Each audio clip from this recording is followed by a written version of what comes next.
آج ہم بات کر رہے ہیں ڈرامہ سیریل انتہا کی قسط نمبر 59 کی۔ ہمارے پاس اس قسط کے حوالے سے کچھ تجزیاتی نوٹس ہیں جو خاص کرداروں اور کہانی کے اہم موڑوں پر روشنی ڈالتے ہیں۔ تو آئیے دیکھتے ہیں ان نوٹس کی مدد سے ہم اس قسط کی جو خاندانی کشمکش ہے، ذاتی فیصلوں کی اہمیت اور یہ جو رشتے ہیں ان کی گہرائی کو کیسے سمجھ سکتے ہیں۔ جی بالکل۔ اس قسط میں جذبات کا تضاد بہت نمایاں ہے۔ ایک طرف تو وہ اینم کی صورتحال ہے کہ وہ حاملہ ہے لیکن اس کے باوجود خلا لینا چاہ رہی ہے۔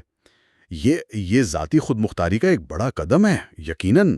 ہاں، اور یہ دیکھنا کتنا عجیب ہے کہ فہد کی والدہ وہ اس ذاتی فیصلے کو فوراً اپنے کاروباری نقصان سے جوڑ دیتی ہیں۔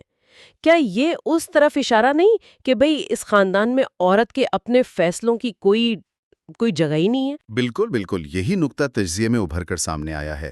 یہ صاف ظاہر کرتا ہے کہ کیسے ذاتی تعلقات اور فیصلے بھی بعض اوقات یوں سمجھیں کاروباری لین دین یا خاندانی وقار کے پیمانوں پر تولے جاتے ہیں۔ ایک طرف نئی زندگی کی امید، دوسری طرف ایک رشتے کا خاتمہ۔ اور خاندان اس سے بالکل الگ زاویے سے دیکھ رہا ہے۔ جی ہاں بالکل۔ اور پھر سجل کا کردار تجزیے میں تو اسے خاصی منفی روشنی میں دکھایا گیا ہے۔ وہ نہ صرف فہد کی والدہ کو استعمال کر رہی ہے بلکہ انم کی زندگی میں بھی زہر گھول رہی ہے۔ اس کردار کی جو منفی سوچ ہے اس کی گہرائی واقعی قابل غور ہے، خاص طور پر جب وہ یہ کہتی ہے کہ انم کا بچہ اگر ضائع بھی ہو جائے تو کوئی فرق نہیں پڑتا۔ یہ صرف ایک منفی کردار نہیں ہے، تجزیہ یہ بتاتا ہے کہ یہ کردار معاشرے میں موجود اس ذہنیت کی عکاسی کرتا ہے جو اپنے مقصد کے لیے کسی بھی حد تک جا سکتی ہے، جو کہ کافی تشویشناک بات ہے۔ صحیح کہا، لیکن اسی ماحول میں فہد کا اپنی ماں کے دباؤ کے باوجود انم کے لیے محبت کا اظہار کرنا اور یہ کہنا کہ انم کی جگہ کوئی نہیں لے سکتا، یہ کہانی میں ایک امید کی کرن تو ہے نا؟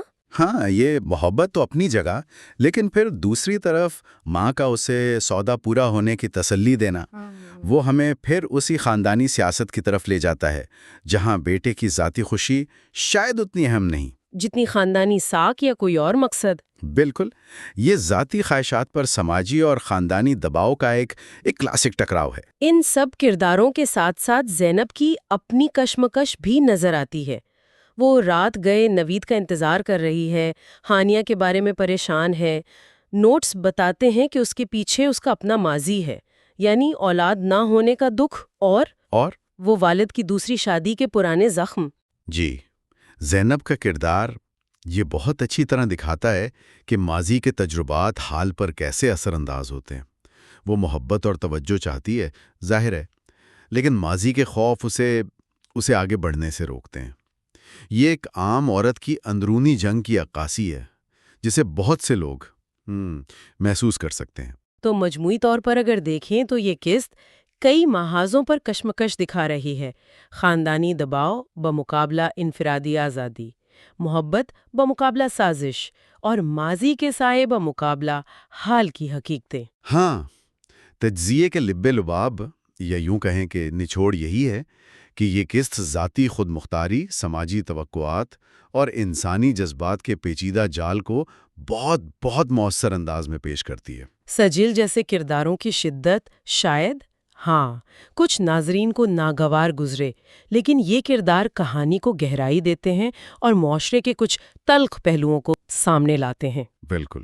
اچھا، چلتے چلتے ایک سوال یا ایک سوچ ذہن میں آتی ہے جی، کہ یہ جو سجل جیسے شدید منفی اور آپ کہیں چالاک کردار ہیں، ان کو اسکرین پر دیکھ کر کیا حقیقی زندگی میں لوگوں کے عزائم اور دوسروں کے ساتھ برتاؤ کے بارے میں ہمارے تصورات پر کیا کچھ اثر پڑ سکتا ہے؟ سوچنے کی بات ہے۔